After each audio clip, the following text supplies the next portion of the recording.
running. So I've got my phone over here and I'm keeping an eye on it and I'm making sure that the video is actually going to start playing. And then I see it's playing and now I can hear myself, even though I thought I had the volume turned down. So anyway, here we are with another NECA Universal Monsters unboxing. And this is Dr. Jack Griffin, Ultimate Action Figure. And he's got all kinds of different heads with him so that we can show him in various stages of unwrapping. One thing that I noticed is that he actually has two different types of wrapped up heads because there's actually two different patterns of wrapping that he has while he's wearing this outfit. Like he has his head wrapped differently in the scene where he's talking with Kemp than the scene where he's talking with the old lady in Titanic. She's not an old lady in this movie because it was in 1931. She was a young lady at that time. Final Girl 27 is here and she says hi right back at you. But yeah, so they went all out and they gave him a head that looks like in the scene where he's talking with Kemp. This is the scene where he's talking with Gloria Stewart, and then various types of masked and unmasked heads going forward from there. He's got a little dicky. I mean like a shirt front when I say that. Get your mind out of the gutter. He's got a little dicky so you can make it look like he's wearing his pajama top. I guess you swap that out with the ascot there. He's got some loose bandages he can be holding in his hands to look like he's unwrapping himself. He's got some books. He's got a lot of cool accessories. So I promised you a story about how I bought this. And I'm going to tell you that story right now. So I was looking for actually the NECA Vincent Price action figure because I wanted to try to buy it and have it shipped to me in time to do it this month for Halloween. So I thought that would be a really cool thing to open up for Halloween. And unfortunately, every place that I saw it from was like a place where like I wasn't sure if I could get it shipped to me fast. Like if I'd seen it on Amazon or if I'd seen it on Walmart or if I'd seen it on Target, then absolutely I would have ordered it, and that would have been the end of that story. Like it wouldn't have been too interesting a story. But when I did a search on Walmart for the NECA Vincent Price action figure, this was one of the first things that came up. And not only was it one of the first things that came up, it was only $20. So I went ahead and bought it because $20 is a great price for a NECA figure. And then they wanted to charge me for shipping because it wasn't enough to get free shipping apparently. So then I'm like looking around trying to figure out what else I can buy for cheap. And I saw this figure for $10 and I bought two of those. So, so that's going to be probably one of the figures I'm going to open this month when I open some Masters of the Universe at some point this month. I already opened a few Masters of the Universe earlier, or at least one, but we'll be opening up some more. There's plenty of freaky monsters in Masters of the Universe that I can open up. So I can always count on them for monsters. So we got this lovely photography here with the backdrop and Griffin standing in front of it in his pajamas and his smoking jacket. This is actually the second figure that NECA has made of the Invisible Man. And the first one is him earlier in the movie where he's wearing like a double-breasted suit and tie. And he's got the fake nose and the wig underneath the wrappings. But this is just wrappings on here. This is him later on in the movie. So, this was the figure that they made later on. And the funny thing is, when I first saw this in the store, I realized that's not a movie poster. And, you know, most of these NECA figures have the movie poster on the front. This is an original piece of artwork. And a lovely piece of artwork it is, too. I'm not trying to besmirch the artwork. It's nice artwork. I really like it. But I wondered, why didn't they use a movie poster? So I went and real quick did a Google search for Invisible Man 1933 movie posters. And, you know, I turned up the one that they used on the first figure, which oddly enough has Griffin in this outfit. So, and I'm wondering, why didn't they just use a poster where they had him more prominently in that first outfit for that poster? Well, there really isn't one. And the only other like actual posts. Like I saw some like black and red posters. Like obviously there was more supposed to be like lobby cards or advertisements or something like that. But the only full movie poster I saw other than that was a teaser poster where they had this really interesting, like, I think they used a photo negative of Claude Rains and kind of colored it red. And it looked really creepy and really cool. And it did sort of, I guess, look like what an Invisible Man might look like if he could look like anything. You know what I mean? It suggested invisibility is what I'm trying to say. But I don't think it would be an appropriate poster to sell this figure, nor do I think it would be an appropriate figure to sell the first figure they put out. So the poster that they used on that first figure, it was definitely if you think of an Invisible Man poster you've seen, it's probably that one. It's the same one that's on the DVD cover that I have. And I guess they used it because it was the most prominent one, and they didn't know they were going to get around to doing this guy, which they did. So then what do you do for the box? Since we don't have a proper poster to put on the box, well, I guess we commission an artist to give us a new piece of artwork, and that's what they did. And it's got his signature down here at the bottom and says artwork courtesy of Jason Edmiston. Sorry, I'm stumbling over your name there, Mr. Edmiston. But it's the first time I've ever read it, and I'm having to sound it out. I'm sorry.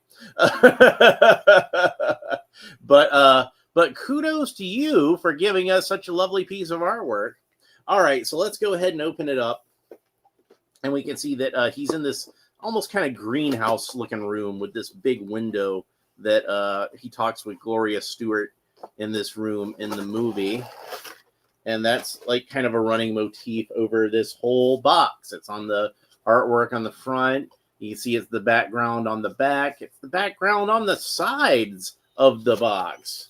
So they really wanted to show that off. And it should not surprise you at all to see that it is indeed the artwork that's on the liner on the inside. It looks really good.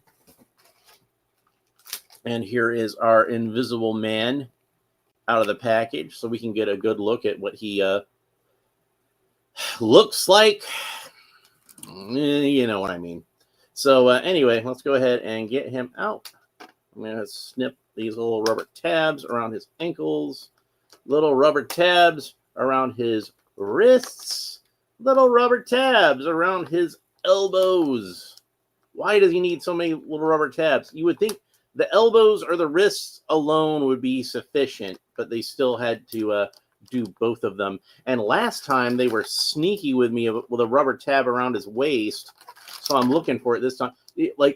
So the rubber tab around his waist. Can you see it? I can't. What's a good word for something we can't see? That's right, invisible. So yeah, but I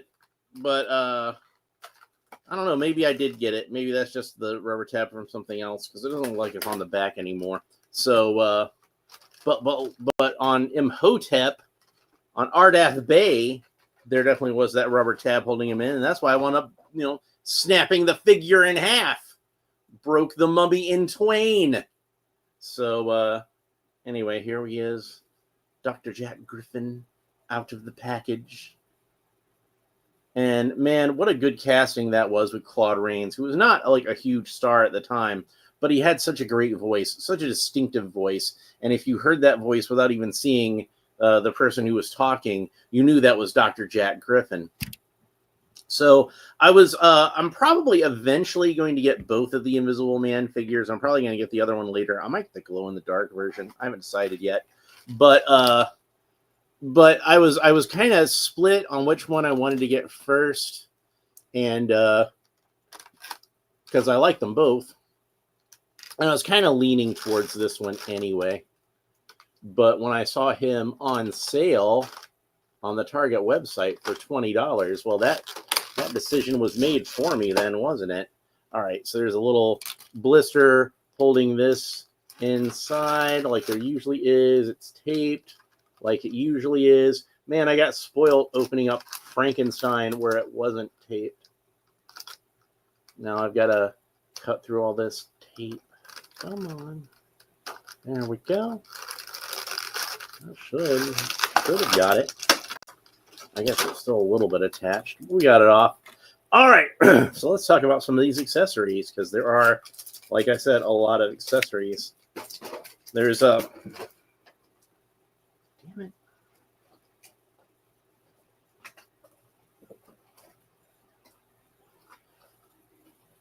I don't know what that was that fell out, but something fell out and it hit my leg. But I don't see anything else in here. Was it something invisible? Maybe it was just something that fell off my table that hit my leg. Oh, well, whatever. So we got this thing for tending the fire. There we go. And I don't know the technical name for it. It's not a fire poker. It's like a little thing that you would grab coals and turn them over with. Bobby Wald says, thank God there's a lot of accessories because you just lost one. Yeah, it sounded like it, didn't it? But I don't see any. It's probably this extra head here. So, because there's a lot of extra heads. There's the Dickie. We'll have a look at that later. And this stack of scientific textbooks, advanced chemistry and physics, lab experiments, and scientist's handbook. Well, that's helpful. And then we got some loose bandages. You're supposed to put these in Griffin's head and kind of hold him up to, put him in his hand and hold him up to his head, and it looks like he's unwrapping himself. We'll see how well I can get that to work. And then here's a partially unwrapped head, and you can see that it is indeed hollow. So we can see the he's an invisible man on the inside. And then there's this. No way, I think that's where I got the Dickie from. I don't think I did lose anything. I think I got everything out. There's a head without some glasses, and that's the head when he's talking with Gloria Stewart. And here's the earlier head where he's talking with Kemp without the glasses. And here's the head where he's talking with Kemp with the glasses. And you can see this one's like a bit more sloppily wrapped, because I think they showed Claude Rains actually wrapping himself up when he was wearing that. So it doesn't look quite as you can see here, everything's a little more tucked in, a little more presentable, which makes sense because he wanted to make himself look good for Gloria Stewart, who did not really look that much like old girl from Titanic. I'm drawing a blank on her name. Don't tell me her name. It's Kate something. It's always a Kate. There was lots of Kates in costume dramas back then. Kate Blanchett. Kate Winslet. That was her name. All right. Yeah, she didn't look that much like Kate Winslet, honestly. Because I know, because I'd seen The Invisible Man, and I'm like, she didn't look like that back then. All right. So, excuse me. Before we get too into talking about the articulation, let's have a look at the figure, and a lot of nice paint details on him. I really like this sort of plaid little check mark detail they have going on the lapels and on the tie that holds the smoking jacket together, and at the cuffs. And you can see, speaking of cuffs, you can see the cuffs of the pajamas, very stripy. Got several different colors of stripes. It looks like the base color is like a light blue with a dark blue stripe and some light blue stripes. So that's pretty cool. Let's go ahead and talk about his articulation. So even though he's got the good neck articulation, Neca, they had to give him good neck articulation. The ascot does kind of impede that a little bit. So the Invisible Man can look up about that far, look down about that far, tilt his head kind of quizzically from side to side, rotate the head all the way around. Of course, the arms rotate all the way around the shoulders, and they raise up to the side about that far. He's got a single joint of articulation at the elbow, which has an excellent range of motion, even for Neca. That's like far greater than 90 degrees. And 90 degrees, I kind of feel like, is the bare minimum that an elbow should bend. So they did a great job with that. And of course, it rotates all the way around, but it is a little bit of an angle. There we go. Wrists rotate all the way around. And I believe they have a horizontal hinge to them. All right. So, he does have some waist articulation here where he can lean from side to side, bend back about that far, bend forward about that far, and of course the waist rotates all the way around. Now we're going to get into where the articulation is going to be kind of hampered a little bit because he's got this big long robe that he's wearing. But it looks like the legs are, in fact, articulated in the kind of Neca standard. It's not like the Mummy where it was just kind of like plugged into the bottom here, like a plate. You can see those legs go all the way up.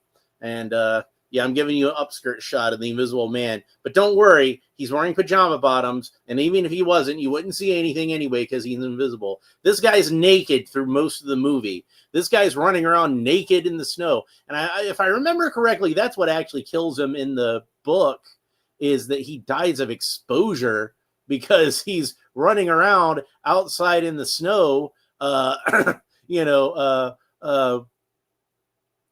completely naked.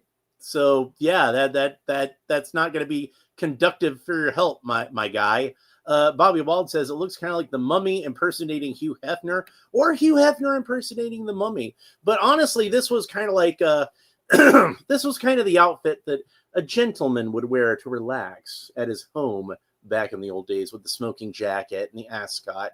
Like, look at old Golden Age Batman comics. And anytime you saw a scene of Bruce Wayne and Wayne Manor, this is pretty much how he was dressed. Smoking jacket, ascot. That was how he was. Smoking his pipe, some kind of, like I'm thinking about specifically about the first appearance of the Joker, and they're talking about the Joker on the radio, and then Bruce Wayne and Dick Grayson are discussing, like, what are we going to do about this Joker guy? And Bruce says something like, I don't know, but we'll play our cards when the time is right. And, if I was writing it, then Dick would have said, ha, ha, card, Joker. I'm not making jokes, Dick. This is no laughing matter. Ha, at least it's a Joker. He says no laughing matter. Dick, I'm serious. Stop it. But yeah, I have a theory that when Hugh Hefner came up with his own look, he was, in fact, impersonating Bruce Wayne. We know he was a fan of the character, and he ran the movie serial of Batman oftentimes at the Manor, probably enough that the bunnies, the Playmates, got sick of it, I would imagine. But anyway, going back to the articulation, there is a little bit of a wobble. It actually, I'm surprised it actually does rotate all the way around at the leg, so that's interesting. And he's got a single joint of articulation at the knee, but that's about the best I'm going to be able to do with it, again, because of the robe, and that apparently rotates all the way around. So maybe that was what I was rotating all the way around instead of the thigh. Oh, well, whatever. Anyway, so then got ankle articulation, and the ankle rotates where the ankle meets the foot. It's kind of awkward, whereas, the pants legs get in the way, and the foot can point down about that far and point up about that far. I will point out that while he's wearing pajamas and a robe, these don't look like slippers to me, which you would think he would be wearing slippers. They look more like the sort of shoes you might wear outside. Look, they've got a sole on them with a little bit of a heel. See if you can see that. Yeah, you see that? So yeah, he is prepared to go outside if he has to, I guess. But yeah. So let's go ahead and talk about some of these extra heads. Pop that head off. And then the ascot should come right out. And underneath, we can see he's got a little bit of an undershirt with some buttons on it. And I'm a little disappointed that this isn't a little more hollowed out in here. I would have liked to have been able to display that as just him without any wrappings, and you just can't see his head. It might work a little better once we get the dicky in there. And yes, indeed, that does look pretty cool, doesn't it? You know what? I probably should give you a look at what it looked like without the head and just the ascot. And I think that's even a little more effective. That's a pretty good way to display an invisible man if you want to show off his invisibility powers. So anyway, but I'm going to put the pajama top back on there because I want to see how that looks when I pop the heads in there. So first, let's try some of these other heads. All right, so first I'm going to try, there's the head from the scene where he meets with Kemp. And like I said, he wraps himself up in that scene, so he looks a little more disheveled. It's not quite as smooth and neat as the head where he's meeting with Gloria Stewart later on. Because, like I said, he's trying to impress his lady. He wants to look good for her. He wants to look as good as an Invisible Man can look, which means I better make sure all my bandages are straight. So, and then I guess we can go from that to the one from the Kemp scene, but without the goggles. So these holes are just kind of painted in rather than being sculpted in, but you can still see how they look like they're hollow, and and then the scene with the one with the goggles without the glasses. So there's what that looks like.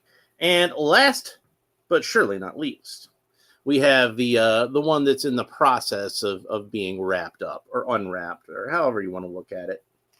You could use it for either or. So let's go ahead, and we pose him just right. We can kind of put his hand right where that bandage. I might want to turn his head around. That might help. You put his hand right where that bandage is. Kind of put the bandage into the hand if I can. And see, it looks like he's unwrapping himself. That's pretty cool. So it kind of popped out a little bit, but still at the right angle, it looks about right. As good as this articulation is, it doesn't quite reach enough to make that really useful. They probably should have made that strand of bandage a little bit longer. But what we can do is, where did I put those hands? Because I know we had a bunch of hands. Did I take those out of the package yet? No, I didn't take those out of the package yet. All right. So we got a bunch of hands. Maybe it was one of the hands that fell out. So I am missing some hands. I didn't notice. Well, darn it.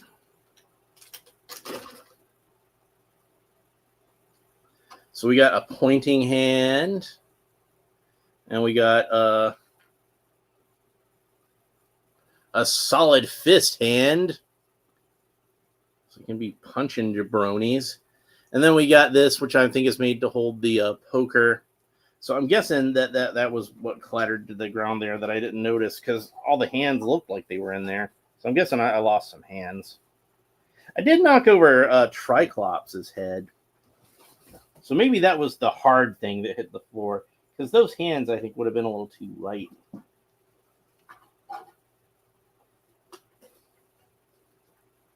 Yeah, I bet some of the hands fell, and they might have fallen under the couch. So I just might not be able to show off all the hands. Oh, well, too bad. Dominic Z is here, and Final Girl says hi to Bobby and Dominic. So there we go. So, yeah, I do really like these extra heads and the dicky for the pajama top, but I'm going to stick with the ascot. I like the ascot best. I'm kind of tempted now to try to see if I can get an extra one of these and make a Bruce Wayne figure out of it, since since we were talking about that being a Bruce Wayne outfit. He's about as tall as the Adam West McFarlane figure. I think I could probably make it pass for like an Adam West Bruce Wayne. So I'm going to pop the head back on there that came on the figure, because I like that one. I'm going to try to see if I can find those hands later, but just trust me, he had extra hands besides the three that I showed you. So anyway, what else do we got to talk about this figure? So I think I already showed this thing for tending the fire. So that's an accessory that he comes with. And I guess we can have him hold that menacingly. Look, Ma, no hands. Yeah, I had to do that. If you haven't ever seen Amazon Women on the Moon, you can find the clip on YouTube. There's a fairly brilliant sketch in there called Son of the Invisible Man, I think, in which Ed Begley Jr. plays the son of the original Jack Griffin, who thinks that he's recreated his father's invisibility formula, but he just thinks that he's recreated it. So he strips off all his clothing and he's just a naked guy running around the bar. And they're kind of used to his antics at that bar at the end by now. So they're just like, oh no, the dart flew out of my hand on its own. How could such a thing ever happen? So Dominic says, I bought something great a few days ago. It's the Jada 1/24 scale Mickey Mouse themed 51 Ford Mercury. That does sound cool. And then he says he bought the Jada Toys Spider-Man Spider Buggy in 1/24th scale. That's kind of a funny coincidence because I just bought a Spider-Man toy myself the other day. I got the 1977 Nicholas Hammond Spider-Man Marvel Legends figure, so I'm pretty excited about that. That'll probably be something I open sometime in November once we're done with once we're done with our Monster Mash. It was a graveyard smash. At least I hope you're finding it to be a graveyard smash. I hope you all are enjoying these horror-themed figures this spooky month, this Halloween time. But there he is with the fireplace thingy. I don't know what to call it. And I have to get him with the pointy hand. I love pointy hands. Pointy hands are so much fun. All right. I'm not a huge fan of fist hands, but I do love pointy hands. Dominic says Jada should make the Wallace and Gromit anti-pesto van. You know, I'm not too familiar with Wallace and Gromit. What do they got against pesto? I like pesto. Not everybody does, though. I guess it is an acquired taste.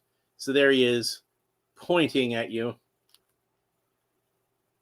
And while I'm not really a huge fan of solid fist hands generally, I kind of feel like it's good to have like kind of a menacing sort of where he's deep in his megalomania.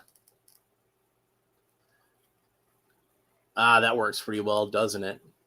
So yeah, like the Invisible Man, I always thought was a really cool character, but if you think about it, it's kind of weird that he's considered even a universal monster because he's not really a monster. He's just a mad scientist who turned himself invisible. And honestly, I kind of feel like the Invisible Man, to me at least, it isn't really very much of a horror movie. It's more of a dark comedy, if anything else.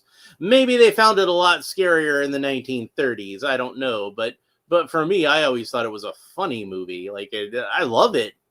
That's not criticism, but I never really thought of it as being a scary movie, which is weird because of all the Universal monster movies, Jack Griffin probably actually does have the highest body count, at least on screen, if for no other reason than the train crash. Like he probably kills more people in that train crash than the Wolfman or Frankenstein's monster killed on screen during like all their movies put together, and he's only in that one movie.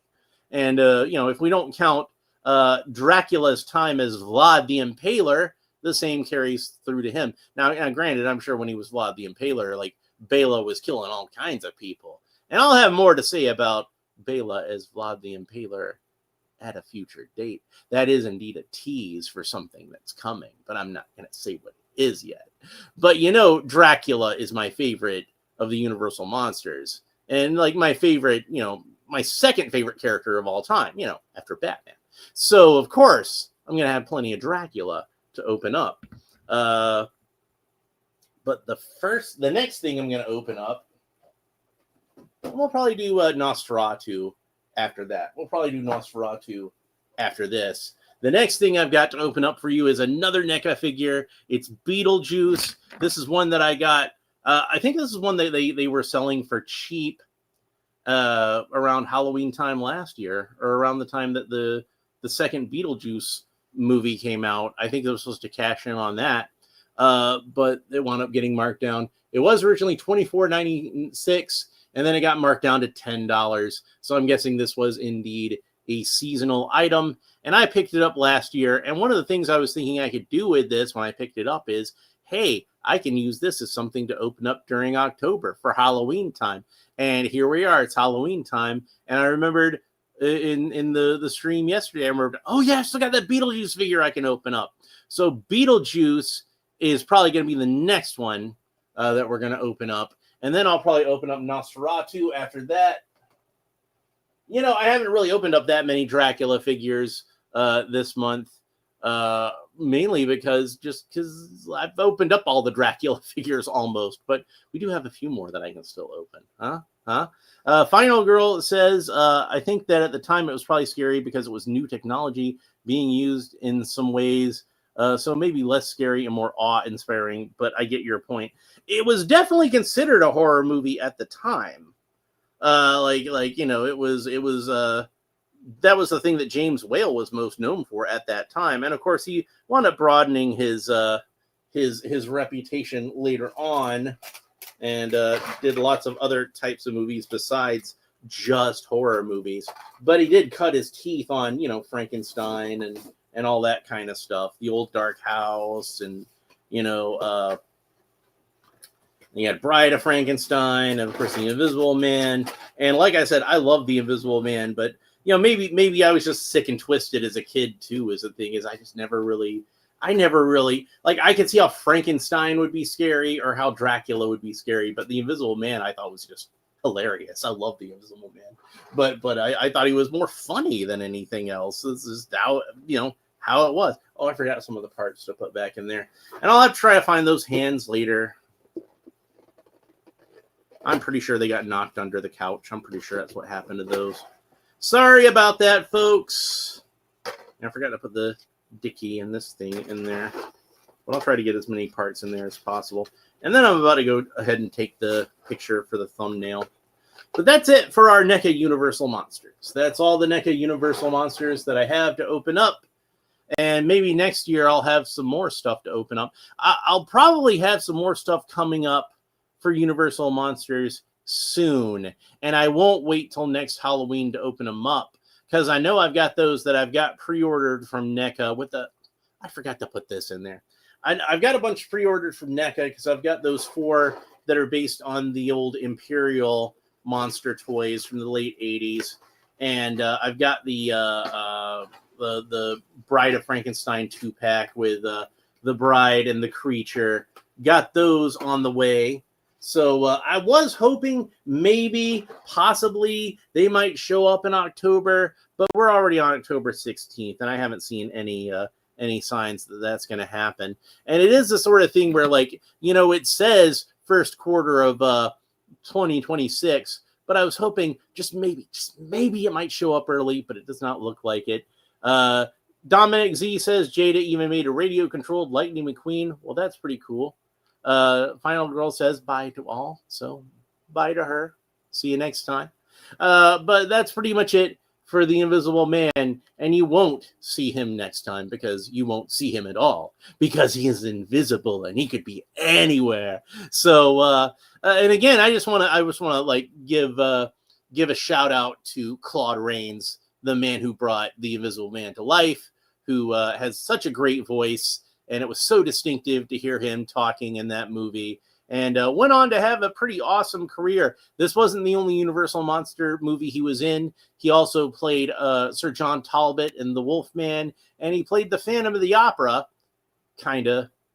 Not my favorite version of Phantom of the Opera, but I did enjoy his performance in it. I thought his acting was great. I think the main reason I would watch that movie again is to see Claude Rains in the role, even though I think they kind of they kind of nerfed Eric a little bit in that movie, but what do you expect? But yeah, I do think I would say that the Invisible Man is his greatest role in the Universal Monster movies. Ironic, since he's off screen most of the time, and we don't really see him until the end of the movie when he's dead. That's something else I probably would have included in this figure if it was up to me. I probably would have put in a Claude Rains head, but I would have molded it in translucent plastic, so you'd have a clear Claude Rains head you could plug in there if you wanted to. That would have been fun, but that's just me. Anyway, that's it for this episode. Hope you enjoyed it. If you did, please make sure that you like and subscribe and all the fun YouTube stuff down below. YouTube likes it when I say like and subscribe, so I like to say like and subscribe. Leave a comment and let me know what you think about Dr. Jack Griffin, the Invisible Man, both this figure and the movie on which it was based. And have you seen the movie? Have you seen any of the many sequels which feature different characters from Jack Griffin trying the invisibility formula? They technically made a remake of it a few years ago. What was supposed to be a remake, but it's almost nothing like the movie or the book. It's actually more like the Batman the Animated Series episode about an invisible man, see no evil. And it even still has Elizabeth Moss in it because she played the little girl in that back in the 90s. So that was pretty funny. But yeah, like I never saw that one because I looked at it and I'm like, that's not the Invisible Man. They just made some other movie about some other Invisible Man. And I keep having people try to tell me it was good and I should watch it. But people said the same thing about that Robert Pattinson Batman movie. And look how that turned out. So, but that's it for Universal Monsters. I hope you've enjoyed my look at these classic monster characters. My personal favorite monster movies, my personal favorite horror movies. Like I just like the gothic horror. That's what I like. I like those. I like Hammer did a good job with them too, I think. But yeah, the Universal monster movies are just something special. So I definitely love those. Anyway, that's it for this episode. Hope you enjoyed it. Next episode, we will be back with the ghost with the most, Beetlejuice. So that's been a year in the making almost. So hope you turn in for that one. Thanks for watching. We will talk to you next time. Bye. If I can find where my mouse is. There we go. End stream.